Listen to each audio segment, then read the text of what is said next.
The year is 2027. For almost 2 decades, humanity has been incapable of reproducing, and it's now on the brink of extinction. This has caused society to collapse. The United Kingdom is one of the few remaining nations with a functioning government, which has caused a wave of refugees to illegally enter the nation. This has brought the army to patrol the streets, catching immigrants for imprisonment or even execution. The story begins when our protagonist, Theo Farron, enters a bakery to get some coffee and hears the news on the TV. The youngest person in the world passed away. After years of struggling with his celebrity status, his age had earned him. He was attacked by a fan for not wanting to give out his autograph. Everyone in the shop seems to be devastated by this tragedy, but Theo doesn't look too bothered. He leaves the bakery and only stops a few feet away to add whiskey to his coffee when suddenly there is an explosion from the shop. There's lots of screaming and alarms going off, but thankfully Theo doesn't get hurt. With an annoying ringing in his ears and still unbothered, Theo goes to work as if nothing had happened. In the office, almost nobody is getting actual work done. They're too busy crying over the loss of the world's youngest person. Theo takes this as an opportunity. He lies to his boss and tells him he's upset over the news too, so he asks permission to finish his work at home before leaving. On his way back, the train he's taken is constantly on the receiving end of stones from rebels and indigents. There are also many cages filled with refugees and guarded by the cops at the station. This still doesn't make Theo even blink. Outside the station, Theo meets with his old friend Jasper Palmer. After a hug, they get in Jasper's car and drive to his place in the countryside while discussing the bakery explosion, considering the idea it may have been the government itself that planted the bomb. They see a bus pass by, taking refugees to a camp in Bexhill. Jasper's place is hidden in the woods, so hidden that they need to stop the car and move some decoy branches away to be able to pass. Jasper makes fun of Theo for his lack of love life and his alcohol problem. He also offers him to come live with him, but Theo turns down the offer. We learn through photos and newspaper clips that Jasper used to be a political cartoonist and his wife Janice was a photojournalist. These days, however, Jasper has become a hippie and pot dealer, and Janice is in a catatonic state since she was tortured. There are also old pictures of Theo with a woman and a little boy. After saying hi to Janice, Theo and Jasper hang out on the couch smoking and discussing various topics. Jasper mentions his main client is an immigration cop at the Bexhill camp, and they argue over the possible existence of the Human Project, a secret scientific organization with hidden facilities where they're trying to find a cure to humanity's infertility. Theo is back at his home the next day, and when he leaves for work, he's kidnapped in the street by a militant group called the Fishes. Face covered, they put him in the van and don't uncover him until they have him in Fish's territory. When Theo opens his eyes again, he is in a protected room, and he sees for the first time in years his ex-wife Julian Taylor, who apologizes for the theatrics, but they had to do this to avoid the police. She's been a wanted woman since their activist days, but Theo has left that life behind. After explaining they weren't the ones who put the bomb in the bakery, Julian takes Theo outside for a walk. The reason why she's made him come is that she needs transfer papers for a refugee girl to get to the coast, and Theo can get them through his cousin.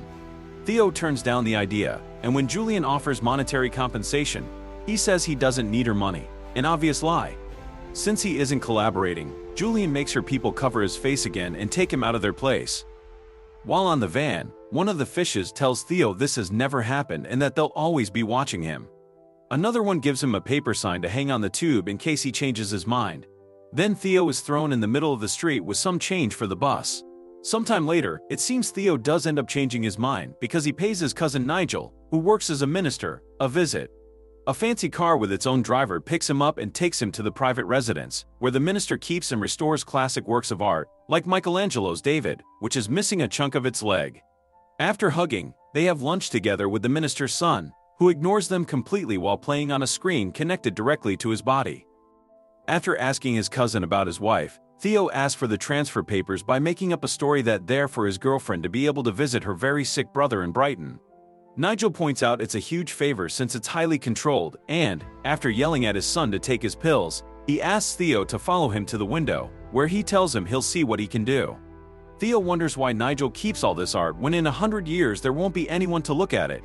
Nigel replies he just doesn't think about it. Hours later, Theo is at a pub and is approached by one of the Fishes, Luke, who saw the sign Theo had been given posted outside. Theo explains he did get the papers, but they're joint, so he is the one who will have to escort the girl, a task he'll accept if he's paid more. Luke accepts because Julian thinks highly of Theo. The next day, Theo is approached by one of the fishes again while he's betting on the dogs, a woman that shows him the same sign he used the day before.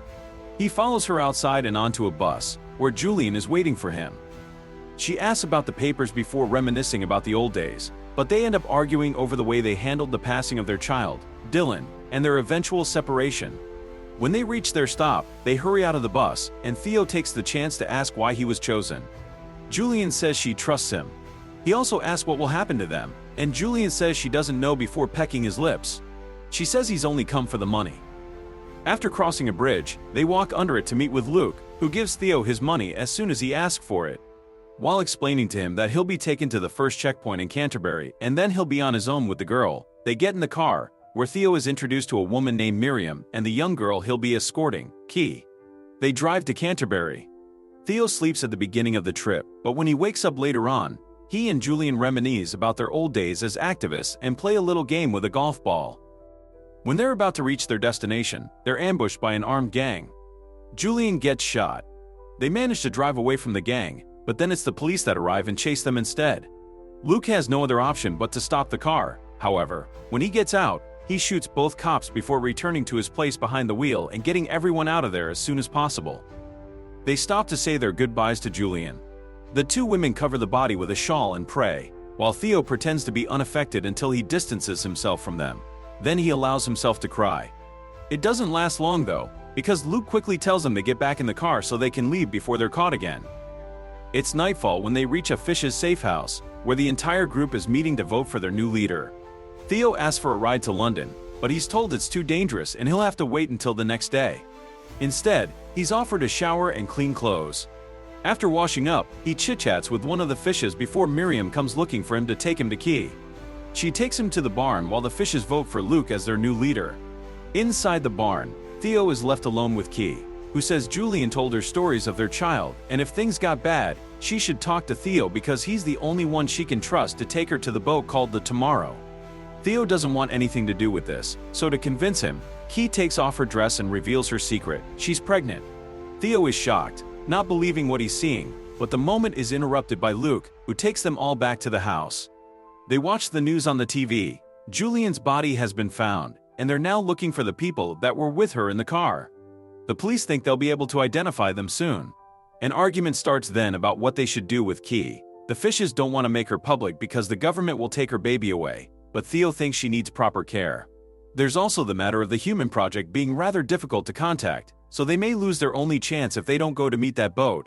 Key decides to stay and have her baby in the safe house, but she still wants to be taken to the Tomorrow after her baby is born. Later that night, Theo can't sleep, so he is awake to hear the noises of people arriving outside. He sneaks around to secretly learn what's going on. It's the people that attacked them earlier. The ambush had been Luke's plan so he could become the leader and take control of the baby to use it as a political tool in their revolution. Theo won't allow this, so he rushes to Caius and Miriam's bedroom to tell them what's going on and help them escape. They sneak outside, and while hiding from the guards, they carefully approach each car. They disable two of them and enter the third one, which won't start. Theo gets off and starts pushing it, gaining the attention of the fishes. Theo gets back in the car, which still doesn't start but at least is moving thanks to the fact they're going downhill. The men are going after them but aren't allowed to shoot because the girl is in the car, so they try to grab them through the window, but Theo and Miriam push them away. The car stops once more mid-hill. Theo gets out to push it again. It gets moving, but it also gives the chance for one of the fishes to catch up with them and point his weapon at Theo, who pushes him off by hitting him with the door. At the base of the hill, the car gets stuck in mud, so Theo gets out to push while Miriam jump-starts it. It takes her a few tries, but the car does end up working. In fact, Theo has to run after it to get back inside. Miriam stops it for him, and with Theo back with the women, they manage to escape the farm. Theo tells Miriam he knows of a place where they can hide and takes them to Jasper's house, who receives them with open arms. While having dinner, they discuss their options. The Human Project's boat will have 2 stops, and neither of them looks good. Winsmore is too far away to make it there in time, and the Bexhill stop is the refugee camp. Jasper thinks that's the solution and tells them to eat while he gets some things ready. The next morning, Miriam is outside practicing something similar to yoga and Key is braiding Janice's hair. Theo approaches her and asks her about the pregnancy. She's 8 months pregnant and she doesn't know who the father is. At that moment, Jasper returns with a plan. the group can go to the Bexhill camp and meet with Jasper's cop buyer, who will smuggle them inside so they can get to their boat. Key accepts this plan. Night falls. While Theo is having a drink, he hears the others sharing a smoke and chatting. Jasper tells the women the story of how Theo and Julian met as protesters in the middle of a rally by chance, and their relationship took a bad turn when they lost their kid to the flu pandemic. Not being able to hear more of it, Theo leaves them to their chat and goes to bed. The next morning, everyone's woken up by the alarm. The fishes have found them. Jasper gives Theo the instructions of how to contact Sid, then sends him to the car with the women, refusing to go with them. He wants to stay, saying he's gotten out of worse situations. Theo drives the girls away but stops the car at a hill to look at what's going on in the house from afar. The fishes arrive, and, not liking Jasper's answers, they shoot him. Theo doesn't tell Key this. He says everything is okay before driving away for good this time. They make it to their meeting point the next day, an abandoned school. While Key enjoys the swings, Miriam tells Theo about her old job as a midwife and how she saw the infertility issue affect all her patients little by little. A truck arrives then. It's Sid, their contact. After exchanging the password, Sid gets them in the truck and drives them away to the refugee camp. Key has her first contraction on the way. They tell Sid it's just her being carsick. They make it to Bexhill, and Sid tells them to put on sad refugee faces before moving them from the truck and into a bus filled with refugees that quickly leaves the area. Soon enough, Key's contractions start getting worse, and by the time they make it to the actual camp, her water breaks. A guard notices her state of distress, so Miriam distracts him by acting as if going through religious mania, so she's taken away to be executed. He's also about to take Key, so Theo points at the water on the floor between her legs and says it's urine and excrement, effectively driving him away. Theo and Key leave the bus and join a line, where Theo loses Key for a short moment when a guard tells him to lose his clock, but they reunite soon after. The line is eventually released into the city that became the refugee camp, and there they look for Marichka, a Romanian woman that takes them to a safe abandoned building and gives them a private room where Key can have her baby. Labor is hard on Key, but Theo guides her, and eventually she gives birth to a healthy baby girl. The next day, Sid comes by to check on them. The city's become a dangerous mess after a wall blew up and people started to flee, so Sid's come to help them escape. When he sees the baby, he promises he'll take them to a boat, but Marichka is against this idea, implying he isn't a good man. Sid takes out his gun then and reveals he knows there's a bounty on their heads that he plans to earn. On their way downstairs, Marichka manages to push Sid off, and Theo jumps on him to get him away from Key. After Marichka hits him with a stick, the three of them start running away, with Sid breathing on their backs. They go down a hallway to reach a street, and when Sid gets stuck on the door, Theo finishes him off with a brick to the head. Theo asks Marichka about the boat, and after some confusion on her part, she catches on and starts guiding them to it amidst all the fighting between the military and the fishes. She makes them enter a building, and after showing the baby to the owner through a window, they're allowed to enter a very nice apartment. There they eat, rest, and get better shoes for Theo while two elderly women play with the baby. One of the guards tells them they need to leave in an hour, so when that time passes, they put Key on a wheelchair and leave the building. They're running again, and soon they're found by Luke and the fishes. Luke takes Key and the baby with him and leaves the other fishes to shoot Theo and Marichka. They're about to do so when more military arrives, giving Theo and Marichka a chance to run from them and try to find Key. Theo gets separated from Marichka, but he keeps going, avoiding soldiers and fishes until he makes it inside a building under heavy fire. After climbing various stairs, he finally finds Key and her baby near Luke, who is trying to convince them of his good cause when a bomb goes off in the building, ending his life. Theo grabs Key and the baby and escorts them out, not having trouble leaving the building because everyone is awed by the baby. The refugees touch them as if they were a vision, and when they are stopped by the fishes, they also let them pass. While leaving the building, the soldiers who enter notice the baby and start yelling to stop the firing so they can let them pass. As they walk away, everyone outside stares at them in shock, but the fire resumes when the trio is far enough from the building. They quickly get back to the building entrance where they had been captured and reunite with Marichka, who finally takes them to an underground passage where their boat is waiting for them. After refusing to join them, Marichka pushes the boat and sends them to the sea. Theo rows until they make it to the buoy that will serve as their rendezvous point. While waiting, Key notices blood on the boat and Theo tells her it's his. He's been shot, but he's fine.